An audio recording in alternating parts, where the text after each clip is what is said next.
রান্না করছি চাল কুমড় ঘন্ট। চাল কুমড় ঘন্ট করার জন্য আমি তেলে ফোড়ন দিছি জিরা, আর এদিকে কিন্তু চাল কুমড়টা ছুইলে ভালো করে ছুইলে তারপরে আমি কিন্তু কুচি কুচি করে কাইটে নিছি, আস্তা ধুয়ে কুচি করে কাইটে নিছি। তেলে ফোড়ন দিয়ে দিয়েছি আমি জিরা ফোড়ন দিয়ে জিরাটা একটু হালকা ভাইজে তারপর কিন্তু আমি চাল কুমড়টা দিয়ে দিছি। তারপর দিয়ে দিছি মশলা, দিয়ে দিয়েছি 1 টেবিল জিরার গুঁড়া, 1 টেবিল চামচ ধনিয়ার গুঁড়া, পরিমাণ মতো হলুদ, পরিমাণ মতো লবণ, কাঁচা লঙ্কা, আর দিয়ে দিচ্ছি আমি মাসকলাইয়ের ডাল। আমি হাফ কাপের মতো মাসকলাইয়ের ডাল ধুয়ে তারপরে এই চাল কুমড়ার মধ্যে দিয়ে দিলাম। দিয়ে আমি এই চাল কুমড়াটা ঘন্ট করব। চাল কুমড়াটা সব কিছুর সাথে আমি ভালো করে কষিয়ে নিব। কষিয়ে তারপর কিন্তু আমি ঢাইকে দিব।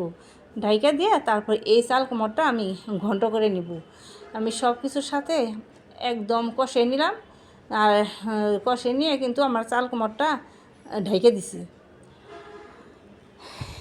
আমার এই চাল কুমড়ের ঘন্টির রেসিপিটা যদি ভালো লেগে থাকে তাহলে আমার পেজটি সাবস্ক্রাইব করে আমার ভিডিওতে একটা লাইক করবেন। মাছের ডাল দিয়ে চাল কুমড় ঘন্ট করলে খেতে কিন্তু অনেক ভালো লাগে। একদম আমার চাল কুমড়টা কষিয়ে ছিল, এই কারণে আমি চাল কুমড়টা ঘন্ট করে নিলাম।